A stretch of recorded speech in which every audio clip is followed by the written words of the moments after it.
Hallelujah. ಮುಂಜಾನೆ ಆರಾಧನೆಗಾಗಿ ಕೂಡಿ ಬಂದಿರುವಂಥ ನಿಮ್ಮೆಲ್ಲರಿಗೂ ಬೇಗ ಬರಲಿಕ್ಕಿರುವಂಥ ಯೇಸು ಕ್ರಿಸ್ತನ ನಾಮದಲ್ಲಿ ಪ್ರೀತಿಯ ವಂದನೆಗಳನ್ನು ತಿಳಿಸುತ್ತೇನೆ. ಮತ್ತೊಂದು ಆವರ್ತಿ ದೇವರ ಸನ್ನಿಧಾನದಲ್ಲಿ ನಿತ್ಯ ದೇವರ ವಾಕ್ಯದಲ್ಲಿ ಮಾತನಾಡುವ ಹಾಗೆ ಈ ಒಂದು ಸದಾವಕಾಶವನ್ನು ಕೊಟ್ಟಂಥ ಕರ್ತನಿಗೆ ಸ್ತೋತ್ರಗಳನ್ನು ಸಲ್ಲಿಸ್ತೇನೆ. ನಮ್ಮ ಹಿರಿಯ ಬೋಧಕರಿಗೂ ಅವರ ಕುಟುಂಬಕ್ಕೂ ಸ್ತೋತ್ರಗಳನ್ನು ಸಲ್ಲಿಸ್ತೇನೆ. ಎಲ್ಲ ದೇವ ಮಕ್ಕಳು ಪ್ರಾರ್ಥನೆಯಿಂದ ದೇವರ ಸನ್ನಿಧಾನದಲ್ಲಿ ಆಗಿರಬೇಕಾಗಿ ಅಪೇಕ್ಷಿಸ್ತೇನೆ. ಇವತ್ತಿನ ಸಂದೇಶದ ವಿಷಯ ನಾನೇ ಎನ್ನುವಂಥ ವಿಷಯದಲ್ಲಿ ಆಧಾರದಲ್ಲಿ ನಿಮ್ಮೊಟ್ಟಿಗೆ ಕೆಲವೊಂದು ವಾಕ್ಯಗಳನ್ನು ಹಂಚಿಕೊಂಡು ನಾನು ಕುಳಿತುಕೊಳ್ಳೋದಕ್ಕೆ ಇಷ್ಟಪಡ್ತೇನೆ. ಅದಕ್ಕೆ ಆಧಾರವಾಗಿ ಯೋಹಾನ ಸುವಾರ್ತೆಯಿಂದ ಕೆಲವೊಂದು ವಾಕ್ಯಗಳನ್ನು ನಾವು ಓದಿನ ಚಿಂತೆ ಮಾಡೋಣ. ಅದಕ್ಕೆ ಆಧಾರವಾಗಿ ಯೋಹಾನ ಸುವಾರ್ತೆ 6ನೇ ಅಧ್ಯಾಯ ಅದರ 48ನೇ ವಾಕ್ಯ. 6:48. ಜೀವ ಕೊಡುವ ರೊಟ್ಟಿ ನಾನೇ. ಸಾಕು. ಅದೇ ಯೋಹಾನ ಸುವಾರ್ತೆ 8ನೇ ಅಧ್ಯಾಯ 12ನೇ ವಾಕ್ಯ. ಯೇಸು ತಿರುಗಿ ಅವರ ಸಂಗಡ ಮಾತಾಡಲಾರಂಭಿಸಿ, ನಾನೇ ಲೋಕಕ್ಕೆ ಬೆಳಕು. ಸಾಕು. 10ನೇ ಅಧ್ಯಾಯದ 7ನೇ ವಾಕ್ಯ. ಆದ ಕಾರಣ ಯೇಸು ಮತ್ತು ಅವರಿಗೆ, ನಿಮಗೆ ನಿಜ ನಿಜವಾಗಿ ಹೇಳುತ್ತೇನೆ, ಕುರಿಗಳಿಗೆ ನಾನೇ ಬಾಗಲಾಗಿದ್ದೇನೆ. 11ನೇ ವಾಕ್ಯ. ನಾನೇ ಒಳ್ಳೆ ಕುರುಬನು. 11ನೇ ಅಧ್ಯಾಯದ 25ನೇ ವಾಕ್ಯ. ಯೇಸು ಆಕೆಗೆ, ನಾನೇ ಪುನರುತ್ಥಾನವೂ ಜೀವವೂ ಆಗಿದ್ದೇನೆ. 14ನೇ ಅಧ್ಯಾಯದ 6ನೇ ವಾಕ್ಯ. ಯೇಸು ಅವನಿಗೆ, ನಾನೇ ಮಾರ್ಗವೂ ಸತ್ಯವೂ ಜೀವವೂ ಆಗಿದ್ದೇನೆ. 15ನೇ ಅಧ್ಯಾಯದ 1ನೇ ವಾಕ್ಯ. ನಾನೇ ನಿಜವಾದ ದ್ರಾಕ್ಷೆ ಬಳ್ಳಿ, ನನ್ನ ತಂದೆ ತೋಟಗಾರನು. ಸಾಕು. 7 ಕಾರ್ಯಗಳನ್ನ ನಾವು ಸತ್ಯವೇದ ಪುಸ್ತಕದಲ್ಲಿ ಯೋಹಾನನ ಸುವಾರ್ತೆಯಲ್ಲಿ ನಾವು ಕಾಣುತ್ತೇವೆ. ಮತ್ತಾಯನ ಸುವಾರ್ತೆ, ಮಾರ್ಕನ ಸುವಾರ್ತೆ ಮತ್ತು ಲೂಕನ ಸುವಾರ್ತೆಯಲ್ಲಿ ಕಾಣದೇ ಇರುವಂತ ಒಂದು ವಿಶೇಷತೆಯನ್ನ ಈ ಯೋಹಾನ ಸುವಾರ್ತೆಯಲ್ಲಿ ಕಾಣೋದಿಕ್ಕೆ ಸಾಧ್ಯ. 7 ಕಾರ್ಯಗಳ ಕುರಿತು ಯೇಸು ಸ್ವಾಮಿ ಮಾತನಾಡುವುದನ್ನು ನಾವು ಇಲ್ಲಿ ಗಮನಿಸಿದೆವು. ಒಂದನೇದಾಗಿ 6ನೇ ಅಧ್ಯಾಯದ 48ನೇ ವಾಕ್ಯದಲ್ಲಿ ಯೇಸು ಸ್ವಾಮಿ ಹೇಳುವಂತ ಮಾತು, ನಾನೇ ಜೀವ ಕೊಡುವ ರೊಟ್ಟಿಯಾಗಿದ್ದೇನೆ ಎಂದು. 8ನೇ ಅಧ್ಯಾಯದ 12ನೇ ವಾಕ್ಯದಲ್ಲಿ ನಾನೇ ಲೋಕಕ್ಕೆ ಬೆಳಕಾಗಿದ್ದೇನೆ ಎಂದು. 10ನೇ ಅಧ್ಯಾಯದ 7ನೇ ವಾಕ್ಯದಲ್ಲಿ ನಾನೇ ಬಾಗಿಲಾಗಿದ್ದೇನೆ ಎಂದು. 10ನೇ ಅಧ್ಯಾಯದ 11ನೇ ವಾಕ್ಯದಲ್ಲಿ ನಾನೇ ಒಳ್ಳೆಯ ಕುರುಬನಾಗಿದ್ದೇನೆ ಎಂದು. 11ನೇ ಅಧ್ಯಾಯದ 25ನೇ ವಾಕ್ಯದಲ್ಲಿ ನಾನೇ ಪುನರುತ್ಥಾನವೂ ಜೀವವೂ ಆಗಿದ್ದೇನೆ ಎಂದು. 14ನೇ ಅಧ್ಯಾಯದ 6ನೇ ವಾಕ್ಯದಲ್ಲಿ ನಾನೇ ಮಾರ್ಗವೂ ಸತ್ಯವೂ ಜೀವವೂ ಆಗಿದ್ದೇನೆಂದು. 15ನೇ ಅಧ್ಯಾಯದ 1ನೇ ವಾಕ್ಯದಲ್ಲಿ ನಾನೇ ನಿಜವಾದ ದ್ರಾಕ್ಷ ಬಳ್ಳಿ ಎಂದು. ಈ 7 ಕಾರ್ಯಗಳನ್ನ ಹೇಳೋದನ್ನು ನಾವು ಗಮನಿಸ್ತೇವೆ. ಈ 7 ವಾಕ್ಯಗಳನ್ನು ನಾವು ಗಮನಿಸುವಾಗ ನಾನೇ ನಾನೇ ನಾನೇ ಎನ್ನುವಂಥದ್ದನ್ನ ಈ 7 ಕಾರ್ಯಗಳಲ್ಲಿ ಗಮನಿಸೋದಕ್ಕೆ ಸಾಧ್ಯ. ಯೇಸು ಸ್ವಾಮಿ ಯಾತಕ್ಕೋಸ್ಕರ ನಾನೇ ಜೀವ ಕೊಡುವ ರೊಟ್ಟಿ, ನಾನೇ ಬಾಗಿಲು, ನಾನೇ ಒಳ್ಳೆಯ ಕುರುಬ, ನಾನೇ ಮಾರ್ಗವು ಸತ್ಯವು ಜೀವವು ಎಂದು ಏನಕ್ಕೋಸ್ಕರ ಹೇಳಬೇಕಾಗಿತ್ತು? ನಾನೇ ಅನ್ನೋದನ್ನ ಹೇಳದೆ ನೇರವಾಗಿ ಹಾಗೆ ಹೇಳಬಹುದಾಗಿತ್ತು. ಸತ್ಯವು ಮಾರ್ಗವು ಜೀವವು ಆಗಿದ್ದೇನೆ, ಲೋಕಕ್ಕೆ ಬೆಳಕಾಗಿದ್ದೇನೆ, ಜೀವ ಕೊಡುವ ರೊಟ್ಟಿ ಆಗಿದ್ದೇನೆ, ನಿಜವಾದ ದ್ರಾಕ್ಷ ಬಳ್ಳಿ ಆಗಿದ್ದೇನೆ ಅಂತ ನೇರವಾಗಿ ಹಾಗೆ ಹೇಳಬಹುದಾಗಿತ್ತು. ಆದರೆ ಯೇಸು ಸ್ವಾಮಿ ಹಾಗೆ ಮಾತನಾಡಿದಂತ ಪ್ರತಿಯೊಂದು ಮಾತಿನಲ್ಲೂ ನಾನೇ ನಾನೇ ನಾನೇ ಅಂತ ಉಪಯೋಗಿಸೋದಕ್ಕೆ ಕಾರಣ ಏನು ಅನ್ನೋದಾದ್ರೆ ಅದಕ್ಕೆ ಒಂದು ಕಾರಣ ಇರುವಂತದ್ದಾಗಿದೆ. ಯೆಶಾಯನ ಪ್ರವಾದನೆ ಗ್ರಂಥ 43ನೇ ಅಧ್ಯಾಯ ಅದರ 10ನೇ ವಾಕ್ಯದಿಂದ 13ನೇ ವಾಕ್ಯದವರೆಗೂ ಓದುವಾಗ ನಾನೇ ಅನ್ನೋದಕ್ಕೆ ಒಂದು ಕಾರಣ ಇದೆ. ಆ ವಾಕ್ಯವನ್ನು ಗಮನಿಸ್ರಿ. ಯೆಶಾಯ 43 10ರಿಂದ 13.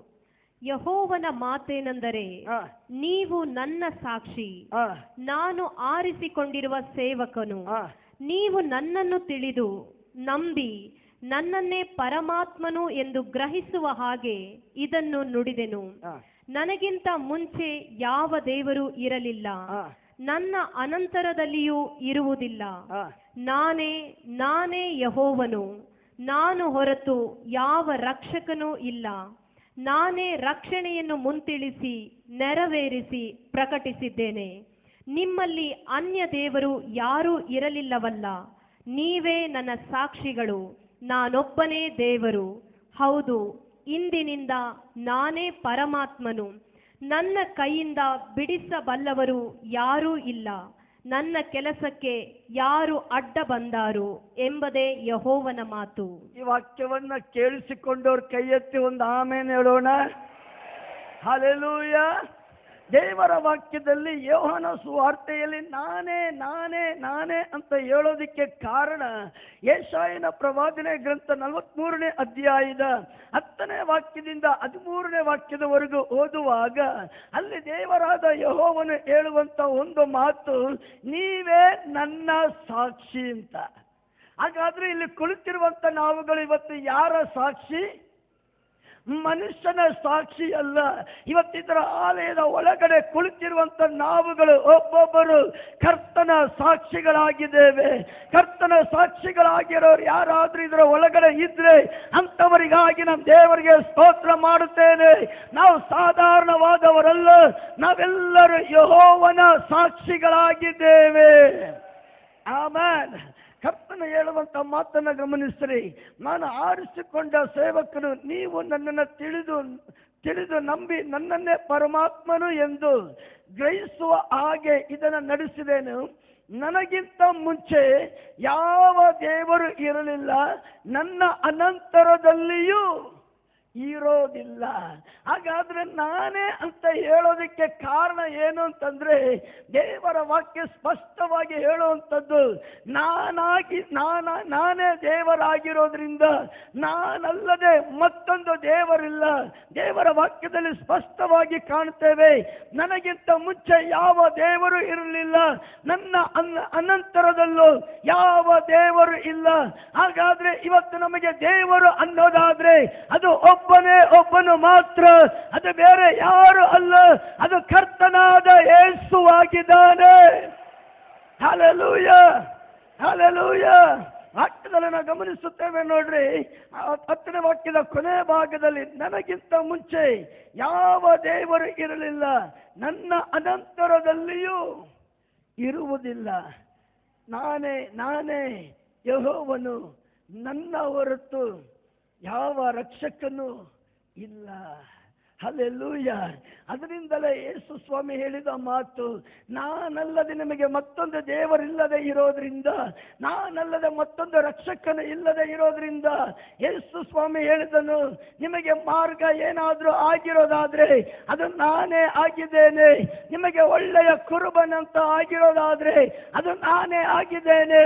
ನಾನಲ್ಲದೆ ನಿಮಗೆ ಮತ್ತೊಂದು ಕುರುಬನಿಲ್ಲ, ನಾನಿಲ್ಲದೆ ಮತ್ತೊಂದು ನಿಮಗೆ ಬಾಗಿಲಿಲ್ಲ, ನಾನಿಲ್ಲದೆ ನಿಮಗೆ ಮತ್ತೊಂದು ಮಾರ್ಗವಿಲ್ಲ.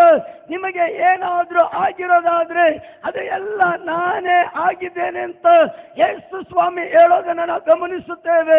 ಹಾಗಾದ್ರೆ ಇವತ್ತು ಆರಾಧನೆಗೆ ಬಂದಿರುವಂತ ದೇವ ಮಕ್ಕಳೇ, ಇವತ್ತು ಚೆನ್ನಾಗಿ ತಿಳಿದಿರ್ರಿ, ಇವತ್ತು ಸಕಲವು ನಮಗೆ ಯೇಸುವೇ ಸರ್ವಸ್ವವು ಆಗಿದ್ದಾನೆ. ಹಲ್ಲೆಲೂಯಾ. ಯೇಸು ಸ್ವಾಮಿ ಯೋಹಾನ ಸುವಾರ್ತೆಯಲ್ಲಿ ಹೇಳುವಂತ ಒಂದು ಮಾತು, ನೀವು ನನ್ನನ್ನು ಬಿಟ್ಟು ಏನು ಮಾಡೋದಕ್ಕಾಗಲ್ಲ ಅಂತ. ಹಾಗಾದ್ರೆ ಯೇಸುವನ್ನ ಬಿಟ್ಟು ಇವತ್ತು ನಾವು ಯಾರು ಏನು ಮಾಡೋಕ್ಕಾಗಲ್ಲ. ನಾವು ಯಾರಾದ್ರೂ ಏನಾದ್ರೂ ಮಾಡಬೇಕಾದ್ರೆ ಯೇಸು ಸ್ವಾಮಿಯನ್ನ ಇಟ್ಕೊಂಡೇ ಮಾಡಬೇಕೇ ಹೊರತು ಯೇಸುವನ್ನ ಬಿಟ್ಟು ಮಾಡ್ತೀನಿ ಅಂತ ಮಾಡಕ್ ಹೋದ್ರೆ ಅದು ಯಾವುದ್ರಲ್ಲೂ ಸಫಲತೆ ಕಾಣೋದಿಲ್ಲ. ಇವತ್ತು ನಾವು ಸಫಲತೆ ಕಾಣಬೇಕಾದ್ರೆ ನಮ್ಮ ಸಂಗಡ ಕರ್ತನ ಇರಬೇಕು, ನಮ್ಮ ಜೊತೆಯಲ್ಲಿ ದೇವರು ಇರಬೇಕು. ಹೋಗುವ ಮಂಡಳಗಳಲ್ಲಿ, ಅಲ್ಲದೆ ಹೋಗುವಂತ ಸ್ಥಳಗಳಲ್ಲಿ, ಮಾಡುವಂತ ಸೇವೆಗಳಲ್ಲಿ, ಬಿಸ್ನೆಸ್ಗಳಲ್ಲಿ ಕರ್ತನು ನಮ್ಮ ಸಂಗಡ ಇರೋದಾದ್ರೆ ನಾವೆಲ್ಲ ಮಂಡಳದಲ್ಲೂ ಆತನ ಮಹಿಮೆಯನ್ನ, ಆತನ ಶಕ್ತಿಯನ್ನ, ಆತನ ಬಲವನ್ನ ಕಾಣೋದಿಕ್ಕೆ ಸಾಧ್ಯ. ಹಲ್ಲೆಲೂಯಾ. ದೇವರ ವಾಕ್ಯದಲ್ಲಿ ಕಾಣ್ತೇವೆ, ನನಗಿಂತ ಮುಂಚೆ ಆಗಲಿ ಅಥವಾ ನನ್ನ ಅನಂತರದಲ್ಲಾಗಲಿ ಬೇರೆ ದೇವರುಗಳು ಇಲ್ಲದೆ ಇರೋದ್ರಿಂದ ದೇವರು ಅನ್ನೋದಾದರೆ ಅದು ನಾನು ಮಾತ್ರವೇ ಅನ್ನೋದನ್ನು ದೇವರ ವಾಕ್ಯದಲ್ಲಿ ನಾವು ಕಾಣುತ್ತೇವೆ. 12:13 ವಾಕ್ಯದಲ್ಲಿ ಕಾಣುವಾಗ ನನ್ನ ರಕ್ಷಣೆಯನ್ನು ಮುಂತಿಳಿಸಿ ನೆರವೇರಿಸಿ ಪ್ರಕಟಿಸಿದ್ದೇನೆ. ನಿಮ್ಮಲ್ಲಿ ಅನ್ಯ ದೇವರು ಯಾರೂ ಇರಲಿಲ್ಲ, ನೀವು ನನ್ನ ಸಾಕ್ಷಿಗಳು. ನಾನೊಬ್ಬನೇ ದೇವರು, ಇಂದಿನಿಂದ ನಾನೇ ಪರಮಾತ್ಮನು. ನನ್ನ ಕೈಯಿಂದ ಬಿಡಿಸಬಲ್ಲವರು ಯಾರೂ ಇಲ್ಲ, ನನ್ನ ಕೆಲಸಕ್ಕೆ ಯಾರು ಅಡ್ಡಿ ಬಂದಾರು ಎಂದು. ಹೌದು, ಇವತ್ತು ನಮ್ಮನ್ನು ಸೃಷ್ಟಿ ಮಾಡಿದಂಥ ಸೃಷ್ಟಿಕರ್ತನಾದ ದೇವರು ನಮ್ಮನ್ನು ನೋಡಿ ಹೇಳುವಂಥ ಒಂದು ಮಾತು, ನಾನೇ ಪರಮಾತ್ಮನಾಗಿರೋದ್ರಿಂದ ನನ್ನ ಕೆಲಸಕ್ಕೆ ಅಡ್ಡಿಯನ್ನು ಉಂಟು ಮಾಡೋದಕ್ಕೆ ಯಾರಿಂದಲೂ ಸಾಧ್ಯವಿಲ್ಲ, ನನ್ನ ಕೈಯಿಂದ ಕಿತ್ತುಕೊಳ್ಳೋದಕ್ಕೆ ಯಾರಿಂದಲೂ ಸಾಧ್ಯವಿಲ್ಲ ಎಂದು. ಹಾಗಾದರೆ ಇವತ್ತು ನಾವೆಲ್ಲರೂ ಯಾರ ಕೈಯಲ್ಲಿದ್ದೇವೆ? ಸರ್ವಶಕ್ತನಾದಂಥ ದೇವರ ಕೈಯಲ್ಲಿದ್ದೀವಿ. Amen, amen. ಇವತ್ತು ನಾವು ಮನುಷ್ಯನ ಕೈಯಲ್ಲಲ್ಲ, ಇವತ್ತು ನಾವಿರೋದು ಯಾರ ಕೈಯಲ್ಲಿ? ಬಾಯಿ ತೆರೆದು ಗಟ್ಟಿಯಾಗಿ ಹೇಳ್ರಿ, ಸರ್ವಶಕ್ತನಾದ ದೇವರ ಕೈಯಲ್ಲಿ. ಸರ್ವಶಕ್ತನಾದ ದೇವರ ಕೈಯಲ್ಲಿ ಇವತ್ತು ನೀವಿದ್ರೆ, ನಿಮ್ಮ ಕುಟುಂಬ ಇರೋದಾದ್ರೆ, ನಿಮ್ಮ ಭವಿಷ್ಯ ಇರೋದಾದ್ರೆ, ನಿಮ್ಮ ಮಕ್ಕಳು ಇರೋದಾದ್ರೆ, ಯಾವ ಸೈತಾನನಾಗಲಿ, ಯಾವ ಮಾಟ ಮಂತ್ರದ ಶಕ್ತಿಗಳಾಗಲಿ ಯಾರಿಂದಲೂ ಏನು ಮಾಡೋದಕ್ಕೆ ಸಾಧ್ಯವಿಲ್ಲ. ಕಾರಣ ನಾವಿರೋದು ಸರ್ವಶಕ್ತನಾದಂಥ ಯೆಹೋವನ ಕೈಯಲ್ಲೇ. ಆಮೆನ್. ನೋಡಿ, 13ನೇ ವಾಕ್ಯದಲ್ಲಿ ಕಾಣ್ತೇವೆ, ನನ್ನ ಕೈಯಿಂದ ಕಿತ್ತುಕೊಳ್ಳೋರು ಅಥವಾ ಬಿಡಿಸಿಕೊಳ್ಳೋರು ಯಾರೂ ಇಲ್ಲ. ಹಾಗಾದರೆ ನಮ್ಮ ದೇವರು ಸಾಧಾರಣವಾದ ದೇವರ ಅಲ್ಲ, ನಮ್ಮ ದೇವರು ಸರ್ವಶಕ್ತನು. ಆತನ ಕೈಯಿಂದ ಕಿತ್ತುಕೊಳ್ಳೋದಕ್ಕೂ ಆತನ ಕೈಯಿಂದ ತಪ್ಪಿಸೋದಕ್ಕೂ ಈ ಲೋಕದಲ್ಲಿರುವಂಥ ಯಾವುದೇ ಶಕ್ತಿಗಳಿಂದ ಸಾಧ್ಯ ಇಲ್ಲದೆ ಇರೋದ್ರಿಂದಲೇ ಕರ್ತನ ಹೇಳುವಂಥ ಮಾತು, ನನ್ನ ಕೈಯಲ್ಲಿ ನಾನು ನಿಮ್ಮನ್ನು ಒದಗಿಸಿ ಇಟ್ಟಿರೋದ್ರಿಂದ, ನನ್ನ ಕೈಯಲ್ಲಿ ನಿಮ್ಮನ್ನು ಅಂಗೈಯಲ್ಲಿ ಚಿತ್ರಿಸಿಕೊಂಡಿರೋದ್ರಿಂದ, ನನ್ನ ಕೈಯಿಂದ ಕಿತ್ತುಕೊಳ್ಳೋದಕ್ಕಾಗಲಿ, ನನ್ನ ಕಾರ್ಯಗಳಿಗೆ, ನನ್ನ ಕೆಲಸಗಳಿಗೆ ಅಡ್ಡಿಯನ್ನು ಉಂಟು ಮಾಡೋದಕ್ಕಾಗಲಿ ಯಾರಿಂದಲೂ ಸಾಧ್ಯ ಇಲ್ಲ ಅಂತ. ಇವತ್ತು ಇದರ ಒಳಗಡೆ ಆರಾಧನೆಗೆ ಯಾರಾದರೂ ಭಯದಿಂದ ಬಂದಿರೋದಾದ್ರೆ ನಿಮಗೊಂದು ಶುಭ ವರ್ತಮಾನ ಇದೆ. ಏನದು ಶುಭ ವರ್ತಮಾನ? ಇವತ್ತು ನಿಮ್ಮ ಕುಟುಂಬವನ್ನು ದೇವರ ಕೈಯಲ್ಲಿ ಕೊಟ್ಟು ಪ್ರಾರ್ಥನೆ ಮಾಡೋದಾದ್ರೆ ದೇವರು ನಿಮಗೆ ಬೇಕಾದಂತ ಒಂದು ದೈವ ಕಾವಲನ್ನು ದೇವರು ಕೊಡುತ್ತಾನೆ. Hallelujah, hallelujah. ದೇವರ ವಾಕ್ಯದಲ್ಲಿ ಕಾಣ್ತೇವೆ, ನಾನು ಅನ್ನೋದಕ್ಕೆ ಕಾರಣ ಕರ್ತನಲ್ಲದೆ ಮತ್ತೊಂದು ದೇವರು ಈ ಲೋಕದಲ್ಲಿ ಇಲ್ಲ ಎನ್ನುವುದನ್ನು ಈ ವಾಕ್ಯದಲ್ಲಿ ಗಮನಿಸೋದಕ್ಕೆ ಸಾಧ್ಯ. ನಾವು ಓದಿದಂಥ ಯೋಹಾನ ಸುವಾರ್ತೆಯಲ್ಲಿ ನಾವು ಗಮನಿಸುವಾಗ 7 ಸ್ಥಳಗಳಲ್ಲೂ ಯೇಸು 7 ರೀತಿಯಲ್ಲಿ ತನ್ನನ್ನು ಪ್ರಕಟಿಸಿಕೊಳ್ಳೋದನ್ನು ನಾವು ಕಾಣುತ್ತೀವಿ. ಒಂದು ಕಡೆ ಜೀವ ಕೊಡುವ ರೊಟ್ಟಿ ನಾನೇ ಅಂತ ಹೇಳೋದಾದ್ರೆ, ಮತ್ತೊಂದು ಕಡೆ ಲೋಕಕ್ಕೆ ಬೆಳಕು ಕೊಡುವವನು ನಾನೇ ಅಂತ, ಮತ್ತೊಂದು ಕಡೆ ನಾನೇ ಬಾಗಿಲು ಅಂತ ಹೇಳೋದಾದ್ರೆ, ಮತ್ತೊಂದು ಕಡೆಯಲ್ಲಿ ನಾನೇ ಒಳ್ಳೆಯ ಕುರುಬನು ಅಂತ. 7 ಸ್ಥಳಗಳಲ್ಲೂ 7 ರೀತಿಯಾಗಿ ಯೇಸು ಸ್ವಾಮಿ ತನ್ನನ್ನು ತಾನು ಪ್ರಕಟಿಸೋದನ್ನು ನಾವು ಕಾಣೋದಕ್ಕೆ ಸಾಧ್ಯವಾಗುತ್ತೆ. ಎಲ್ಲ ಸ್ಥಳದಲ್ಲೂ ಯೇಸು ಒಂದೇ ರೀತಿಯಲ್ಲಿ ಪ್ರಕಟಿಸಿಕೊಳ್ಳಲಿಲ್ಲ, ಒಂದೇ ರೀತಿಯಲ್ಲಿ ಹೇಳಲಿಲ್ಲ, ಒಂದೇ ರೀತಿಯಲ್ಲಿ ಪ್ರತ್ಯಕ್ಷನಾಗಲಿಲ್ಲ. ಒಂದೊಂದು ಸ್ಥಳದಲ್ಲೂ ಒಂದೊಂದು ಸಂಭವಕ್ಕೆ ತಕ್ಕಂತೆ ಯೇಸು ಸ್ವಾಮಿ ತನ್ನನ್ನು ತಾನು ಪ್ರಕಟಪಡಿಸಿಕೊಳ್ಳೋದನ್ನು ವಾಕ್ಯದಲ್ಲಿ ಕಾಣುತ್ತೇವೆ. Amen, amen. ನೋಡ್ರಿ, ಇಲ್ಲಿ ಹಾಲಿನ ಒಳಗಡೆ ಕುಳಿತಿರುವಂತ ನಾವೆಲ್ಲರೂ ದೇವರು ನಮ್ಮ ಒಬ್ಬೊಬ್ಬರನ್ನ ಸಂಧಿಸಿದ್ದಾನೆ. ನನ್ನನ್ನು ದೇವರು ಸಂಧಿಸಿದ್ದಾರೆ, ನಿಮ್ಮನ್ನು ದೇವರು ಸಂಧಿಸಿದ್ದಾರೆ. ನನ್ನನ್ನು ಸಂಧಿಸಿದ ರೀತಿಯಲ್ಲಿ ದೇವರು ನಿಮ್ಮನ್ನು ಸಂಧಿಸಿಲ್ಲ. ನಿಮ್ಮನ್ನು ಸಂಧಿಸಿದ ಹಾಗೆ ದೇವರು ನನ್ನನ್ನು ಸಂದರ್ಶನ ಮಾಡಿಲ್ಲ. ನನ್ನನ್ನು ಸಂದರ್ಶನ ಮಾಡಿದ್ದೆ ದೇವರು ಬೇರೆ ರೀತಿಯಲ್ಲಾದರೆ, ನಿಮ್ಮನ್ನು ಸಂದರ್ಶನ ಮಾಡಿದ್ದೆ ಬೇರೆ ರೀತಿ. ಎಲ್ಲರೂ ಎಲ್ಲರನ್ನ ದೇವರು ಒಂದೇ ರೀತಿಯಲ್ಲಿ ಸಂದರ್ಶನ ಮಾಡಿದ್ರ? ಇಲ್ಲ. ನಮ್ಮೊಬ್ಬೊಬ್ಬರನ್ನ ದೇವರು ಒಂದೊಂದು ರೀತಿಯಲ್ಲಿ ಸಂದರ್ಶನ ಮಾಡಿದ್ರು. ಕಳೆದ 19 ವರ್ಷಗಳ ಹಿಂದೆ ನಾನು ರೋಗಿಯಾಗಿದ್ದಾಗ ದೇವರು ನನ್ನನ್ನು ಸಂದರ್ಶನ ಮಾಡಿದ್ದು ಹೇಗೆ ಗೊತ್ತಾ? ಯೆಹೋವ ನಿಸ್ಸಿಯಾಗಿಯೋ, ಯೆಹೋವ ಶಮ್ಮ ಆಗಿಯೋ, ಯೆಹೋವ ಶಾಲಮ್ ಆಗಿಯೋ ಇಂಥ ಹೆಸರಿನಲ್ಲ ದೇವರು ನನ್ನನ್ನು ಸಂದರ್ಶನ ಮಾಡಿದ್ದು. ಕಳೆದ 19 ವರ್ಷಗಳ ಹಿಂದೆ ದೇವರು ನನ್ನನ್ನು ಎದುರುಗೊಂಡಿದ್ದು ಯೆಹೋವ ರಾಫಾ ಆಗಿ. ಹಲ್ಲೆಲೂಯಾ. ದೇವರಿಗೆ ಚೆನ್ನಾಗಿ ಗೊತ್ತು ಯಾರನ್ನ ಯಾವ ಟೈಮಲ್ಲಿ ಹೇಗೆ ಸಂದರ್ಶನ ಮಾಡಬೇಕು ಅಂತ. ನೋಡ್ರಿ, ನನಗೆ ಬೇಕಾಗಿದ್ದು ಆ ಟೈಮಲ್ಲಿ ಆರೋಗ್ಯವನ್ನು ಬಿಟ್ಟು ನಾನು ನಿನಗೆ ಯೆಹೋವ ನಿಸ್ಸಿ, ನಾನು ನಿನಗೆ ಯೆಹೋವ ರೂವ ಅಂತ ಹೇಳಿ ಬೇರೆ ಹೆಸರುಗಳಲ್ಲಿ ಕಾಣಿಸಿಕೊಂಡಿರೋದಾದ್ರೆ ಅದರಿಂದ ನನಗೆ ಯಾವ ಪ್ರಯೋಜನ ಆಗ್ತಿರ್ಲಿಲ್ಲ. ಕಾರಣ ನನಗೆ ಬೇಕಾಗಿದ್ದು ಸಂತೋಷನೋ, ಸಮಾಧಾನನೋ, ಅಥವಾ ಬಿಡುಗಡೆಯನೋ, ಜಯವೋ ಅಲ್ಲ. ನನಗೆ ಬೇಕಾಗಿದ್ದು, ನನಗೆ ಬೇಕಾಗಿದ್ದು ಯಾವುದು ಗೊತ್ತಾ? ಆರೋಗ್ಯ. ಸ್ತೋತ್ರ. ದೇವರಿಗೆ ಅದು ಚೆನ್ನಾಗಿ ಗೊತ್ತು. ಬೇರೆ ಹೆಸರಿನಲ್ಲಿ ಇವರನ್ನ ಸಂದರ್ಶನ ಮಾಡಿದ್ರೆ ಪ್ರಯೋಜನ ಆಗಲ್ಲ. ಹೆಸರಿನಲ್ಲಿ ಸಂದರ್ಶನ ಮಾಡಬೇಕಾದ ರೀತಿಯಲ್ಲಿ ಸಂದರ್ಶನ ಮಾಡಿದ್ರೆ ಅದು ಪ್ರಯೋಜನ ಅಂತ ದೇವರಿಗೆ ಗೊತ್ತಿದ್ರಿಂದಲೇ ಕರ್ತನಾದ ಯೆಹೋವನು ನನ್ನನ್ನು ಸಂದರ್ಶನ ಮಾಡಿದ್ದು ಯೆಹೋವ ರಾಫಾ ಎನ್ನುವಂತ ಹೆಸರಿನಲ್ಲಿ. ಸ್ತೋತ್ರ. ನನ್ನನ್ನು ಸಂದರ್ಶನ ಮಾಡಿದಾಗ ನಿಮ್ಮನ್ನು ಮಾಡಿಲ್ಲ. ಇದರ ಒಳಗಡೆ ಇರುವಂಥ ಕೆಲವರನ್ನ ಯೆಹೋವ ನಿಸ್ಸಿ ಎನ್ನುವಂಥ ಹೆಸರಿನಲ್ಲಿ ಸಂದರ್ಶನ ಮಾಡಿದ್ರೆ, ಇನ್ನು ಕೆಲವರನ್ನ ಯೆಹೋವ ಶಾಲೋಮ್ ಎನ್ನುವಂಥ ಹೆಸರಿನಲ್ಲಿ ಸಂದರ್ಶನ ಮಾಡಿದ್ದಾರೆ. ಒಬ್ಬೊಬ್ಬರನ್ನ ಒಂದೊಂದು ರೀತಿಯಲ್ಲಿ ಸಂದರ್ಶನ ಮಾಡಿದ್ದಾರೆ. ಈ ಅಗಲತ್ತು ಒಂದನ್ನ ಮರಿಬೇಡ್ರಿ. ದೇವರು ಯಾರನ್ನಾದ್ರೂ ಸಂದರ್ಶನ ಮಾಡಿದ್ರೆ, ದೇವರು ಯಾರನ್ನಾದ್ರೂ ಹಿಡಿದ್ರೆ, ದೇವರು ಯಾರನ್ನಾದ್ರೂ ಕರೆದ್ರೆ ಸುಮ್ಮನೆ ಕರೆಯೋದಿಲ್ಲ, ಸುಮ್ಮನೆ ಇಡೋದಿಲ್ಲ. ಅಂಥವ್ರನ್ನ ದೇವರು ಒಂದು ಉದ್ದೇಶಕ್ಕಾಗಿ, ಒಂದು ಆಲೋಚನೆಗಾಗಿ ದೇವರು ಅವರನ್ನ ಹಿಡಿದಿರ್ತಾನೆ. ಸ್ತೋತ್ರ. ಇವೆಲ್ಲ ಚಿಂತೆ ಮಾಡ್ಬೋದು. ದೇವರು ನನ್ನನ್ನು ಹಿಡಿದಿರೋದು, ದೇವರು ನನ್ನನ್ನು ಕರೆದಿರೋದು, ದೇವರು ನನ್ನನ್ನು ಸಂದರ್ಶನ ಮಾಡಿರೋದು. ಪ್ರತಿ ಭಾನುವಾರ ಇಲ್ಲಿ ಆರಾಧನೆಗೆ ಬಂದು ಆರಾಧನೆ ಮಾಡಿ ಹೋಗೋದಕ್ಕಂತ ಅಲ್ಲ, ಇದಕ್ಕೋಸ್ಕರ ಅಲ್ಲ ದೇವರು ನಿಮ್ಮನ್ನು ಸಂದರ್ಶನ ಮಾಡಿರೋದು. ಇವತ್ತು ನಿಮ್ಮ ಮೇಲೆ ದೇವರಿಗೊಂದು ಉದ್ದೇಶ ಇದೆ. ದೇವರು ನಿಮ್ಮ ಮೇಲೆ ಒಂದು ಆಲೋಚನೆ ಇದೆ.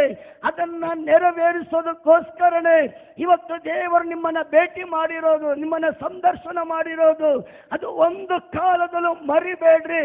ಒಂದು ಪಕ್ಷ ನೀವು ಮರೆತರು ದೇವರು ಅದನ್ನ ಮರೆಯೋದಿಲ್ಲ.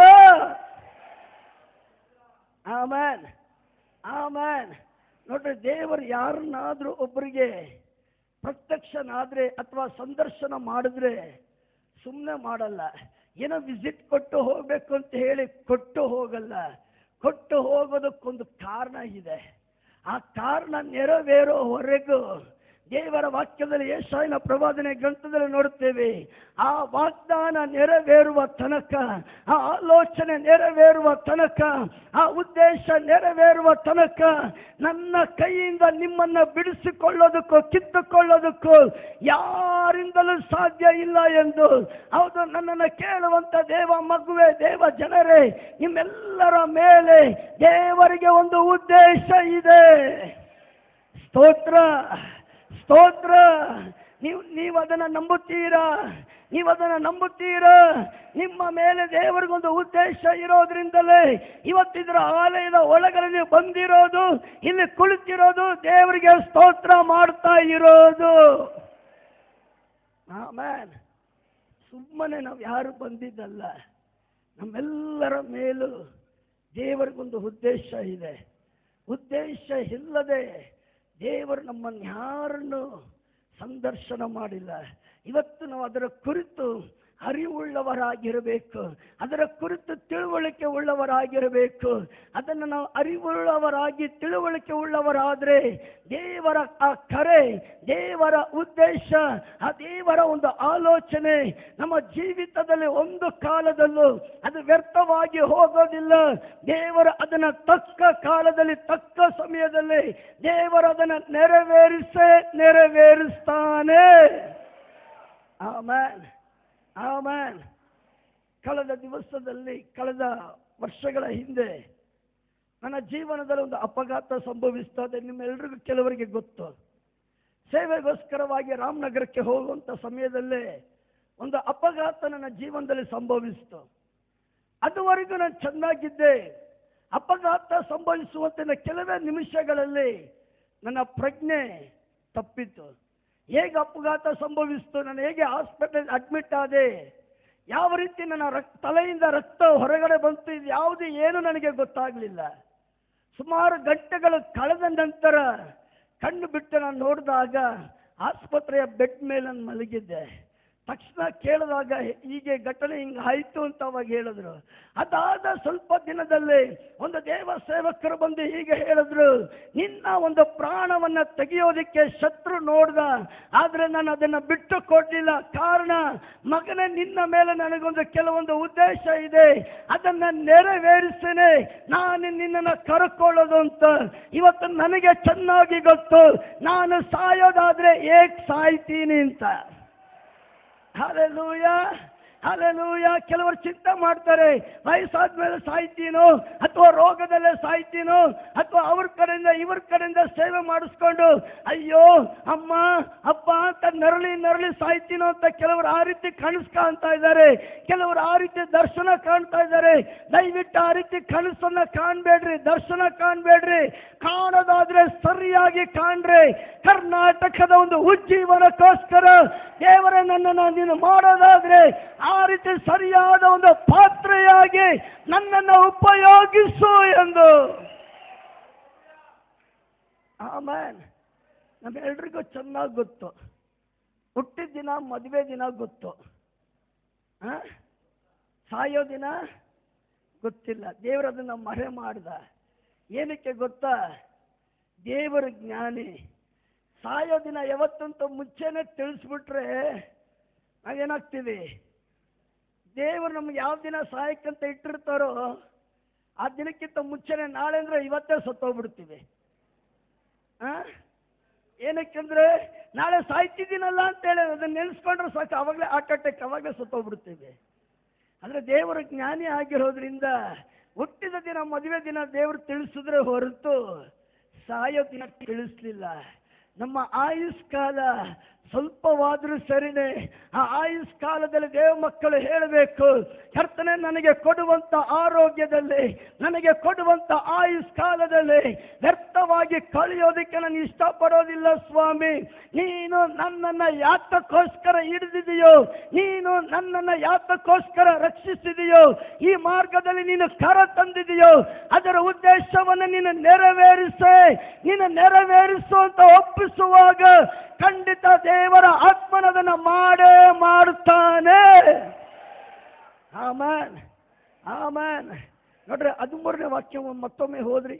ಯೆಶಾಯನ ಪ್ರವಾದನೆ ಗ್ರಂಥ 43:13.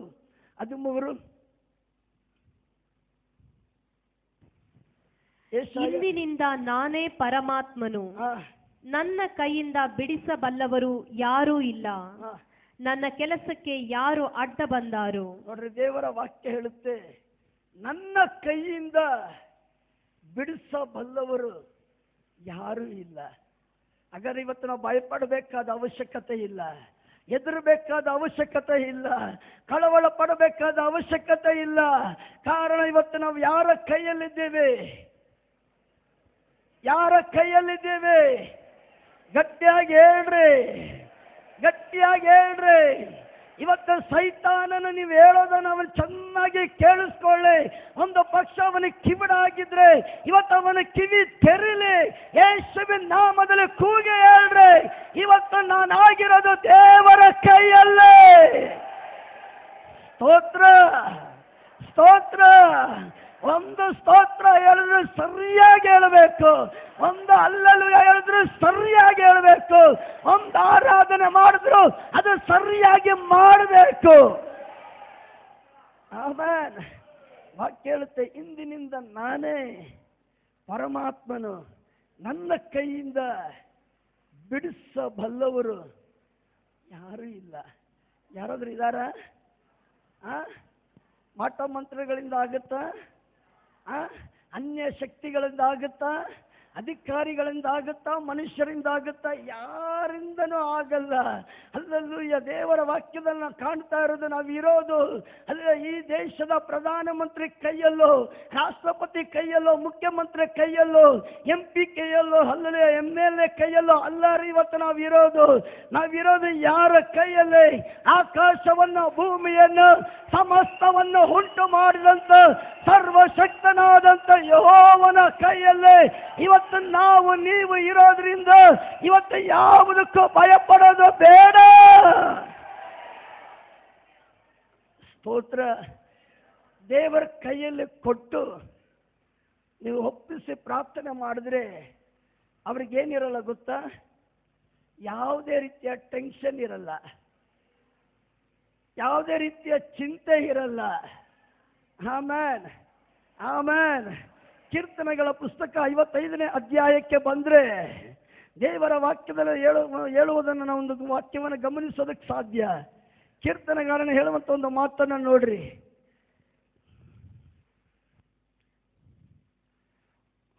ಒಂದು ನಿಮಿಷ,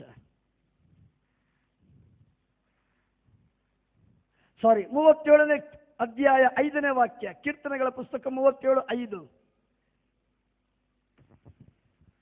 ನಿನ್ನ ಭೂಯಾತ್ರೆಯ ಚಿಂತೆಯನ್ನು ಯೆಹೋವನಿಗೆ ವಹಿಸಿಬಿಟ್ಟು ಭರವಸದಿಂದಿರು, ಆತನೇ ಅದನ್ನು ಸಾಗಿಸುವನು. ನೋಡ್ರಿ, ದೇವರ ವಾಕ್ಯ ಹೇಳುತ್ತೆ, ದೇವರ ಕೈಯಲ್ಲಿ ಒಪ್ಪಿಸಿಕೊಟ್ಟು ಅವನು ಕೊಟ್ಟು ಇರೋದಾದ್ರೆ ವಾಕ್ಯದಲ್ಲಿ ನಾವು ಏನು ಕಾಣ್ತೇವೆ ಗೊತ್ತಾ? ಅವನಿಗೆ ಯಾವುದೇ ರೀತಿಯಾದ ಟೆನ್ಷನ್ ಆಗಲಿ, ಚಿಂತೆಯಾಗಲಿ, ಭಾರ ಆಗಲಿ ಅವನಿಗೆ ಇರೋದಿಲ್ಲ. ಕಾರಣ ಏನು ಗೊತ್ತಾ? 5ನೇ ವಾಕ್ಯದಲ್ಲಿ ಕಾಣ್ತೇವೆ, ನಿನ್ನ ಭೂಯಾತ್ರೆಯ ಚಿಂತೆಯನ್ನ ಕರ್ತನಿಗೆ ವಹಿಸಿಬಿಟ್ಟು ನೀನು ಭರವಸದಿಂದ ಇದ್ರೆ ಸಾಕು, ಇನ್ನು ಉಳಿದಿದ್ದೆಲ್ಲ ಕರ್ತನೇ ಮಾಡ್ತಾನೆ. ಆಮೆನ್. ನಿಮ್ಮ ಒಳಗಡೆ ನಂಬಿಕೆ ಬರ್ತಾ ಇಲ್ಲ ಅನ್ಸುತ್ತೆ, ಅದಕ್ಕೆ ಕೆಲವರು ಮಾತ್ರ ಆಮೇನ್ ಹೇಳಿದ್ರು.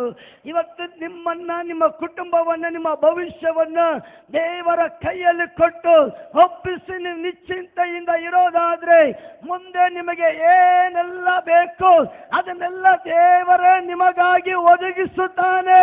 ದೇವರ ನಿಮಗಾಗಿ ಎಲ್ಲವನ್ನ ಮಾಡುತ್ತಾನೆ.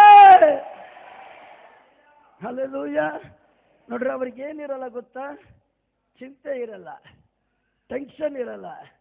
ಎಂಥ ಗಾಳಿ ಬೀಸಿದ್ರು, ಏನೆಲ್ಲ ಸಮುದ್ರ ಉಕ್ಕಿ ಹರಿದ್ರು ಅವ್ರು ಹೇಗಿರ್ತಾರೆ ಗೊತ್ತಾ?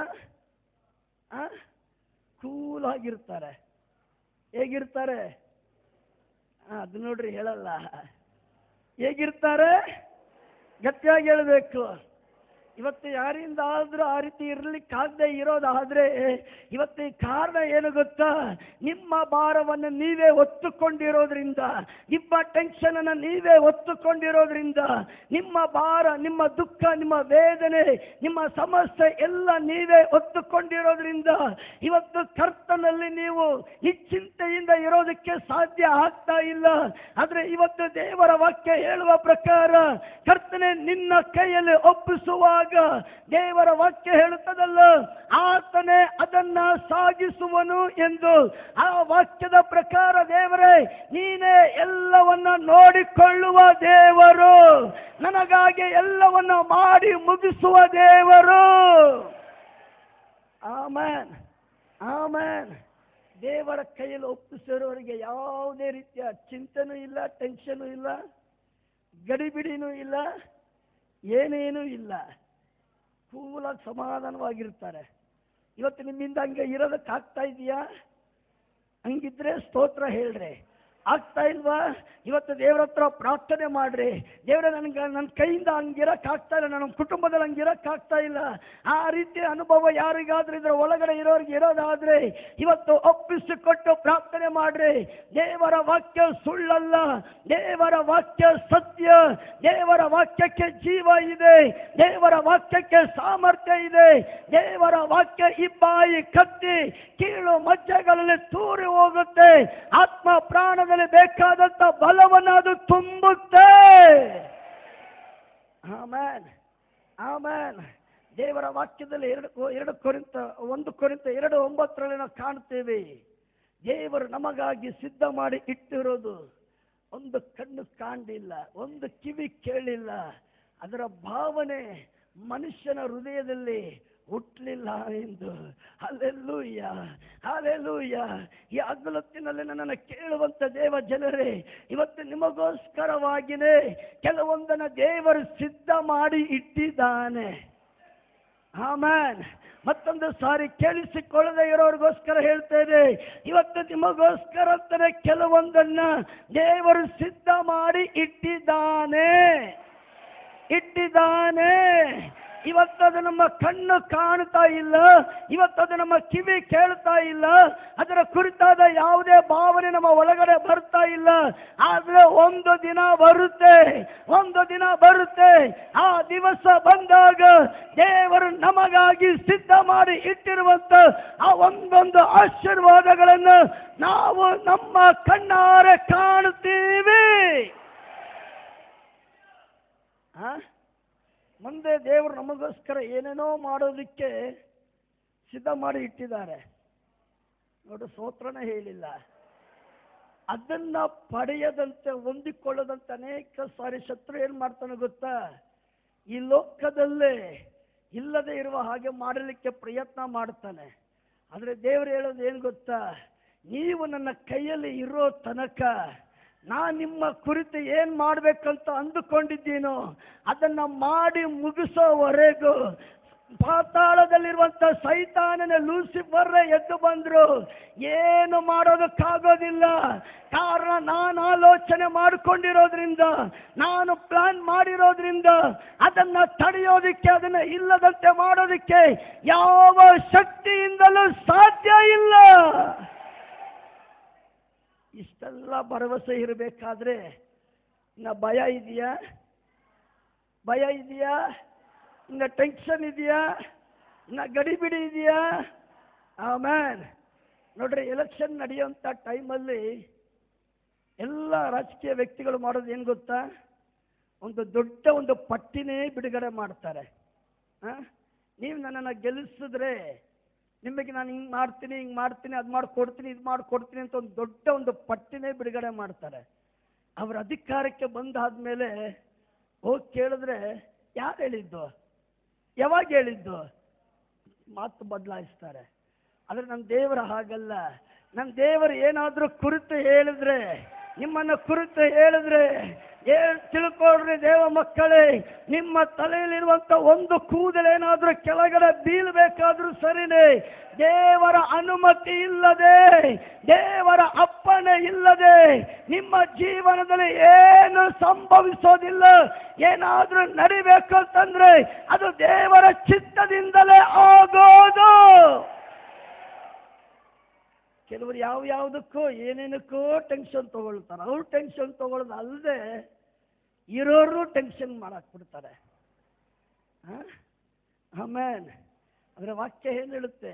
ನಿನ್ನ ಭೂಯಾತ್ರೆಯ ಚಿಂತೆಯನ್ನ ಕರ್ತನಿಗೆ ವಹಿಸಿ ಭರವಸದಿಂದ ಇದ್ರೆ ಅದನ್ನ ಏನ್ ಮಾಡ್ತಾನೆ ಕರ್ತನು?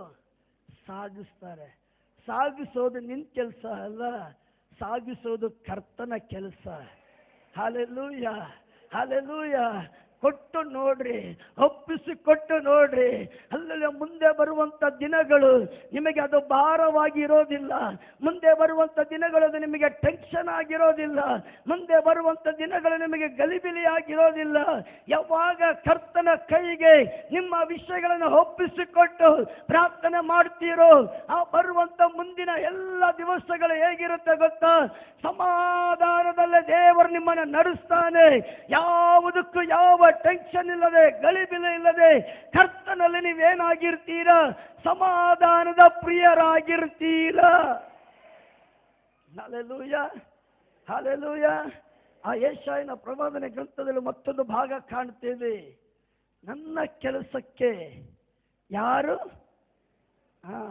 ಹಾಗಾದ್ರೆ ಕೆಲವೊಂದು ಕೆಲಸಗಳನ್ನು ಮಾಡೋದಕ್ಕೋಸ್ಕರ ದೇವರು ಪ್ಲಾನ್ ಮಾಡಿದ್ದಾನೆ. ಆಮೇನ್, ಆಮೇನ್. ಆ ಕೆಲಸ ದೇವರು ಮಾಡಿ ಮುಗಿಸೋ ತನಕ ಯಾರಿಂದನೂ ಅದನ್ನ ತಡೆದು ನಿಲ್ಲಿಸೋದಕ್ಕೆ ಸಾಧ್ಯ ಇಲ್ಲ. ಕಾರಣ ಏನು ಗೊತ್ತಾ? ದೇವರ ವಾಕ್ಯ ಹೇಳುತ್ತೆ, ನಾನೇ ನಾನಲ್ಲದೆ ಮತ್ತೊಂದು ದೇವರಿಲ್ಲ, ನಾನಿಲ್ಲದೆ ಮತ್ತೊಂದು ರಕ್ಷಕನಿಲ್ಲ. ನನಗಂತ ಮುಂಚೆಯಾಗಲಿ ನನ್ನ ಅನಂತರದಲ್ಲಾಗಲಿ ಬೇರೆ ಯಾವ ದೇವರು ಇಲ್ಲದೆ ಇರೋದ್ರಿಂದ ನನ್ನ ಕೆಲಸಕ್ಕೆ ಅಡ್ಡಿ ಉಂಟು ಮಾಡೋದಕ್ಕೆ ಬೇರೆ ಯಾರಿಂದಲೂ ಸಾಧ್ಯ ಇಲ್ಲದೆ ಇರೋದ್ರಿಂದ ಏನು ಮಾಡಬೇಕಂತ ಅಂದುಕೊಂಡಿದ್ದೇನೋ ಅದನ್ನ ಮಾಡೇ ಮುಗಿಸುತ್ತೇನೆ ಎಂದು ದೇವರು ಹೇಳುತ್ತಾನೆ. ಹಲ್ಲೆಲೂಯಾ. ಇವತ್ತು ನಾವು ಯಾವುದರ ಮೇಲೆ ಭರವಸೆ ಇಟ್ಟರು ಇಡದೆ ಹೋದ್ರು ದೇವರ ವಾಕ್ಯದ ಮೇಲೆ ಭರವಸೆ ಇಡ್ರಿ, ಭರವಸೆ ಇಡ್ರಿ, ಭರವಸೆ ಇಡ್ರಿ. ಮನುಷ್ಯನ ಮೇಲೆ ಒಂದು ಪಕ್ಷ ಭರವಸೆ ಇಟ್ಟರು ಇಡದೆ ಹೋದ್ರು, ಬೇರೆ ಯಾವುದರ ಮೇಲೆ ಭರವಸೆ ಇಟ್ಟರು ಇಡದೆ ಹೋದ್ರು ಒಂದನ್ನ ಮಾತ್ರ ನೀವು ಮರಿಬೇಡ್ರಿ, ದೇವರ ವಾಕ್ಯದ ಮೇಲೆ ಭರವಸೆ ಇಡ್ರಿ. ಕಾರಣ ದೇವರ ವಾಕ್ಯ ಹೇಳುತ್ತೆ, ಭೂಮಿ ಆಕಾಶಗಳು ಅಳಿದು ಹೋದ್ರು ದೇವರ ಮಾತುಗಳು ಒಂದು ಕಾಲದಲ್ಲೂ ಅಳಿದು ಹೋಗೋದಿಲ್ಲ.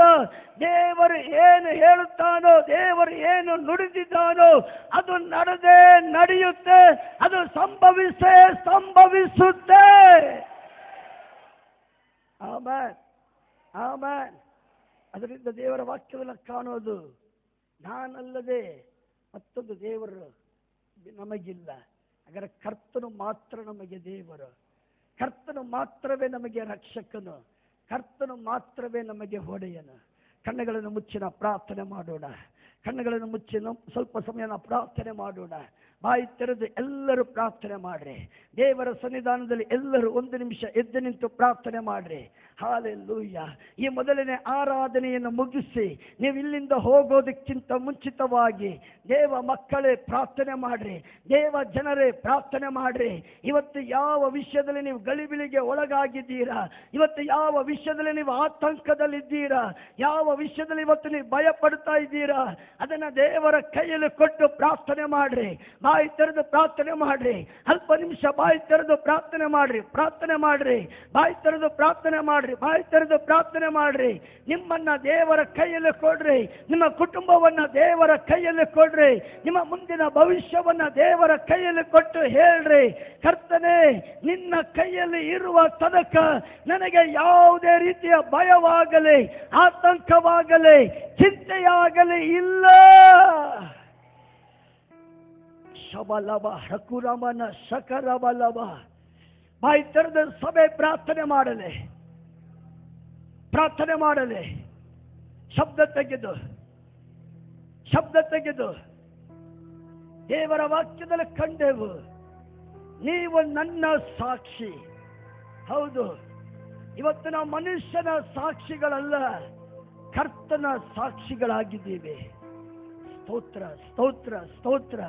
ಪ್ರಾರ್ಥನೆಯ ಶಬ್ದ ಇಲ್ಲಿ ಮೊಳಗಲೆ, ಪ್ರಾರ್ಥನೆಯ ಶಬ್ದ ಇಲ್ಲಿ ಮೊಳಗಲೆ, ಪ್ರಾರ್ಥನೆಯ ಶಬ್ದ ಇಲ್ಲಿ ಮೊಳಗಲೆ, ಪ್ರಾರ್ಥನೆಯ ಶಬ್ದ ಇಲ್ಲಿ ಮೊಳಗಲೆ.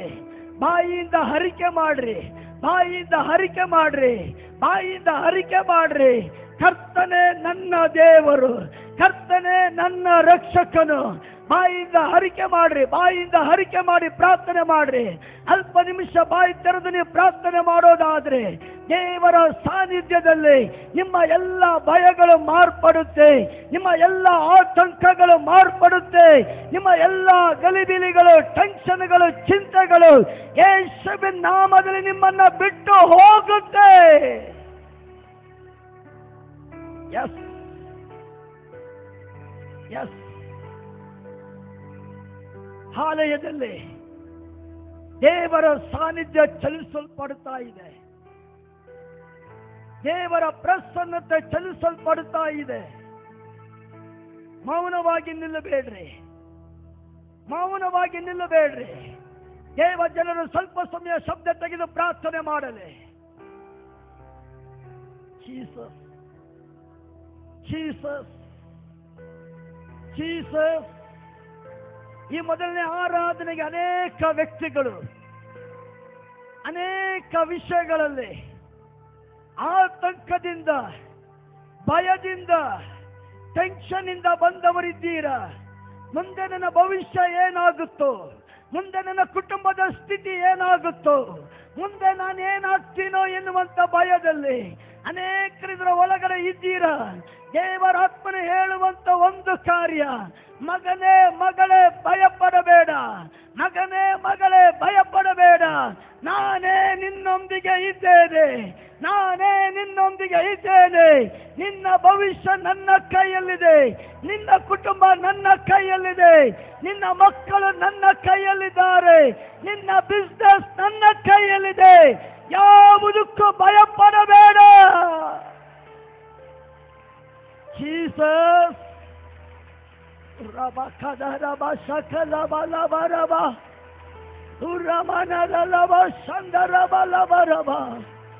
ಮುಂದಿನ ದಿನಗಳು ನಿಮಗೆ ಭಯದ ದಿನಗಳಲ್ಲ, ಆತಂಕದ ದಿನಗಳಲ್ಲ, ಹೆದರಿಕೆಯನ್ನು ಹುಟ್ಟಿಸುವ ದಿನಗಳಲ್ಲ. ಮುಂದಿನ ದಿನಗಳು ನಿಮಗೆ ಸಮಾಧಾನದ ದಿನಗಳು. ಮುಂದಿನ ದಿನ ಯಾವುದೇ ಟೆನ್ಷನ್ ಇಲ್ಲದೆ ಇರುವಂತ ದಿನಗಳು. ನಂಬುವವರು ಗಟ್ಟಿಯಾಗಿ ಚಪ್ಪಾಳೆ ತಟ್ಟಿ ದೇವರಿಗೆ ಮಹಿಮೆ ಸಲ್ಲಿಸರೆ. Glory glory. ಇದರ ಒಳಗಡೆ ದೇವರ ಸಾನ್ನಿಧ್ಯ ಚಲಿಸುತ್ತಾ ಇರೋದ್ರಿಂದ, ಕೆಲ ವ್ಯಕ್ತಿಗಳ ಬಳಿಯಲ್ಲಿ ದೇವರ ಆತ್ಮನು ಮಾತನಾಡುತ್ತಾ ಇರೋದ್ರಿಂದ, ಕೆಲ ವ್ಯಕ್ತಿಗಳನ್ನ ದೇವರ ಆತ್ಮನು ಬಲಪಡಿಸುತ್ತಾ ಇರೋದ್ರಿಂದ ಮೌನವಾಗಿ ನಿಲ್ಲಬೇಡ್ರಿ, ಮೌನವಾಗಿರಬೇಡ್ರಿ. ನಿಮ್ಮನ್ನೇ ದೇವರ ಕೈಯಲ್ಲಿ ಕೊಟ್ಟು ಪ್ರಾರ್ಥನೆ ಮಾಡ್ರಿ. Yes yes yes. ಯೇಸುವಿನ ನಾಮದಲ್ಲಿ ಎಲ್ಲ ಆತಂಕಗಳು ಮಾರ್ಪಡಲಿ, ಯೇಸುವಿನ ನಾಮದಲ್ಲಿ ಎಲ್ಲ ಭಯಗಳು ಮಾರ್ಪಡಲಿ, ಎಲ್ಲ ಟೆನ್ಷನ್ಗಳು ಮಾರ್ಪಡಲಿ, ಎಲ್ಲ ನಿರಾಶೆಗಳು ಮಾರ್ಪಡಲಿ. ಜನರ ಒಳಗಡೆ ಧೈರ್ಯ ಬರಲಿ. Amen amen amen amen amen amen amen amen amen amen amen amen amen amen amen. ದುರಬ ಶಕಲಬ ದರಬ ಶಂದಲರಬ ರಿಕಲದರಬ ಶದುಲರಮ ನದರಬ ಶಕಲಬ.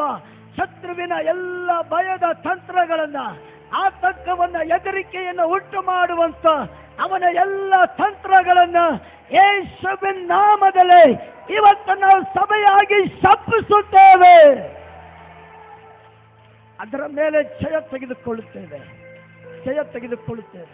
ಸರ್ವಶಕ್ತನಾದ ಪರಿಶುದ್ಧನಾದಂಥ ನಮ್ಮ ಪರಲೋಕದ ತಂದೆಯಾದ ದೇವರೇ, ಕರ್ತನೆ, ಈ ಒಂದು ಕರ್ತನೆ ಜುಲೈ ತಿಂಗಳ ಆರಂಭದ ದಿವಸದ ಮುಂಚಾನೆಯಿಂದಲೂ ಕರ್ತನೆ ನೀನು ನಿರಂತರವಾಗಿ ಒಂದೊಂದು ದಿವಸವು, ಒಂದೊಂದು ಭಾನುವಾರವು, ಒಂದೊಂದು ಆರಾಧನೆಗಳಲ್ಲೂ ನೀನು ಮಾತನಾಡುತ್ತಾ ಬರುತ್ತಾ ಇರೋದಕ್ಕಾಗಿ ಸ್ತೋತ್ರ. ಈ ದಿವಸದಲ್ಲೂ ನಾನೇ ನಿಮ್ಮ ಸಂಗಡವಾಗಿದ್ದೇನೆ. ನನ್ನ ಧರ್ಮದ ಬಲಗೈ ನಿನಗೆ ಆಧಾರವಾಗಿದೆ. ನನ್ನ ಅಂಗೈಗಳಲ್ಲಿ ನಿಮ್ಮನ್ನು ಚಿತ್ರಿಸಿಕೊಂಡಿದ್ದೇನೆ. ನನ್ನ ಕೈಯಿಂದ ಯಾವ ದುಷ್ಟನು ನಿಮ್ಮನ್ನು ಕಸುಕೊಳ್ಳಲಾರನು. ನೀವು ಕರ್ತನಲ್ಲಿ ಸುರಕ್ಷಿತರಾಗಿದ್ದೀರಾ ಎನ್ನುವಂತ ನಿನ್ನ ಭರವಸೆಯ ಅಭಯ ವಚನಗಳನ್ನ ನೀನು ನಮಗೆ ಕೊಟ್ಟಿದ್ದಕ್ಕಾಗಿ ನಿಮಗೆ ಸ್ತೋತ್ರ ಮಾಡುತ್ತೇವೆ ಕರ್ತನೇ. ಹಾಲೆಲೂಯ. ನಾವು ನಂಬಿಕೆಯಿಂದ ನಿಮ್ಮನ್ನ ಸ್ತುತಿಸಿ ಈ ವಚನಗಳನ್ನು ಅಂಗೀಕರಿಸಿ ಪ್ರಾರ್ಥನೆಯಿಂದ ಹೊರಡುವಾಗ ಈ ವಾರ ಪೂರ್ತಿ ನಿನ್ನ ಕರ ನಿನ್ನ ಜನರನ್ನ ಪರಿಪಾಲನೆ ಮಾಡಲಿ ಕರ್ತನೆ. ನಿನ್ನ ಕರ ನಿನ್ನ ಜನರಿಗೆ ಅನುಕೂಲವಾಗಿರೋದು ಬರಲಿ ಕರ್ತನೆ. ನೀನು ಸಿದ್ಧ ಮಾಡಿದ್ದನ್ನ ನಿನ್ನ ಕರದಿಂದ ನಿನ್ನ ಜನರು ಹೊಂದಿಕೊಳ್ಳತಕ್ಕಂತೆ ಈ ವಾರ ಪೂರ್ತಿಯಲ್ಲಿ ನಿನ್ನ ರೆಕ್ಕೆಯ ಮರೆಯಲ್ಲಿ ನೀನು ಮರೆಮಾಚು. ನಿನ್ನ ಕಣ್ಮಣಿಯ ರೀತಿಯಲ್ಲಿ ನೀನು ಕರ್ತನೆ ನಿನ್ನ ಮಕ್ಕಳನ್ನ ಪರಿಪಾಲಿಸಿ ಕಾಪಾಡಿ ನಡೆಸಬೇಕಾಗಿ ನಾವು ಪ್ರಾರ್ಥಿಸುತ್ತಿದ್ದೇವೆ. ನಿನ್ನ ಜನರ ಮನಸ್ಸುಗಳಲ್ಲಿ ಭಯ ಹುಟ್ಟಿಸುವಂತ, ಕಳವಳವನ್ನ ತರುವಂತ, ಚಿಂತೆಯನ್ನ ಭಯವನ್ನ ತರುವಂತ ಎಲ್ಲ ದುರಾತ್ಮನ ಕ್ರಿಯೆಗಳು ಲಯವಾಗಲಿ ಕರ್ತನೆ. ಒಬ್ಬೊಬ್ಬರ ಒಳಗಡೆ ದೃಢವಾದಂತ ನಂಬಿಕೆ, ಚಂಚಲತೆ ಇಲ್ಲದೆ ಇರುವಂತ ಸ್ಥಿರ ಮನಸ್ಸು ಕ್ರಿಸ್ತನಲ್ಲಿ ಕರ್ತನೆ ನೆಲೆಗೊಳ್ಳತಕ್ಕಂತೆ ಕೃಪೆಯನ್ನ ಅನುಗ್ರಹಿಸುವಂತನಾಗು. ನಿನ್ನ ಪರಿಶುದ್ಧಾತ್ಮನು ತಾನೇ ಒಬ್ಬೊಬ್ಬರನ್ನ ಬಲಪಡಿಸಲಿ. ಈ ವಾರ ಪೂರ್ತಿಯಾಗಿ ನಿನ್ನ ಜನರಿಗೆ ಬೇಕಾದಂತ ಸಮಾಧಾನ, ನೆಮ್ಮದಿ ಕರ್ತನೆ ಕೃಪೆಯನ್ನ ಅನುಗ್ರಹಿಸಿ ಎಲ್ಲಾ ದುಷ್ಟನ ಸವಾಲುಗಳಿಗೆ ಕರ್ತನೆ, ಎಲ್ಲಾ ದುಷ್ಟನ ತಂತ್ರಗಳಿಗೆ ವಿರುದ್ಧವಾಗಿ ನಿಲ್ಲತಕ್ಕಂತೆ, ಜಯಿಸತಕ್ಕಂತೆ ಕೃಪೆಯನ್ನ ನೀನು ಅನುಗ್ರಹಿಸು. ನಿಂತು ಮಾತನಾಡೋದಕ್ಕೆ ನಿನ್ನ ದಾಸನ್ನ ಬಲಪಡಿಸಿದ್ದಕ್ಕಾಗಿ ಸ್ತೋತ್ರ. ನಿನ್ನ ಆಲೋಚನೆಗಳನ್ನು ತಿಳಿಸಿದ್ದಕ್ಕಾಗಿ ಸ್ತೋತ್ರ. ಬಂದಂತ ಎಲ್ಲರನ್ನ ಆಶೀರ್ವದಿಸು. ಈ ಸಂದರ್ಭದಲ್ಲಿ ಕರ್ತನೆ ವಿದೇಶದಲ್ಲಿ ಸೇವೆಯಲ್ಲಾಗಿರುವಂತ ಕರ್ತನೆ ನಮ್ಮ ಹಿರಿಯ ಬೋಧಕರನ್ನ ನೆನಪು ಮಾಡಿಕೊಂಡು ಪ್ರಾರ್ಥಿಸುತ್ತಿದ್ದೇವೆ. ನಿನ್ನ ದಾಸನ ಸೇವೆಯನ್ನ ನೀನು ಆಶೀರ್ವದಿಸು ಕರ್ತನೆ. ಅವರು ಅಲ್ಲಿಂದ ಹೊರಟು ಹಿಂತಿರುಗಿ ಬರುವಾಗ ಯಾತ್ರೆಯಲ್ಲಿ ಪ್ರತ್ಯೇಕ ದೈವಿಕ ಕಾವಲಿರಲಿ ಕರ್ತನೆ. ಬರುವ ವಾರ ಕರ್ತನ ಮೇಜಿನಲ್ಲಿ ನಾವೆಲ್ಲರೂ ಒಟ್ಟಾಗಿ ಸೇರುವಾಗ ಒಂದು ದೊಡ್ಡ ಸಂತೋಷ, ಒಂದು ದೊಡ್ಡ ಆನಂದ ನಿನ್ನ ಆಲಯದಲ್ಲಿ ನಿನ್ನ ಪ್ರಸನ್ನತೆಯಲ್ಲಿ ಅನುಭವಿಸತಕ್ಕಂತೆ ಎಲ್ಲರಿಗೂ ಕೃಪೆ ಕೊಡು. ಈ ಸಂದರ್ಭದಲ್ಲಿ ಪ್ರಾರ್ಥನೆಯೊಂದಿಗೆ ನಾವು ಬೇರ್ಪಡುವಾಗ ನಿನ್ನ ಪ್ರಸನ್ನತೆ ಒಬ್ಬೊಬ್ಬರ ಸಂಗಡವಾಗಿದ್ದು ಒಬ್ಬೊಬ್ಬರನ್ನ ಕಾದು ನಡೆಸಬೇಕಾಗಿ ನಾವು ಪ್ರಾರ್ಥಿಸುತ್ತೇವೆ. ಈ ಮೊದಲನೇ ಆರಾಧನೆಯನ್ನು ನೀನು ಆಶೀರ್ವದಿಸಿದ್ದಕ್ಕಾಗಿ ಸ್ತೋತ್ರ. ಎಲ್ಲ ಮಾನ ಮಹತ್ವ ನಿನ್ನ ಪಾದಗಳಿಗೆ ಅರ್ಪಿಸುತ್ತಾ ನಮ್ಮ ಕರ್ತನು ಒಡೆಯನು ರಕ್ಷಕನಾದ ಯೇಸು ಕ್ರಿಸ್ತನ ನಾಮದಲ್ಲಿ ಬೇಡುತ್ತೇವೆ ನಮ್ಮ ತಂದೆ. ಸಭೆ ಗಟ್ಟಿಯಾಗಿ ಹೇಳೋಣ ಆಮೆನ್.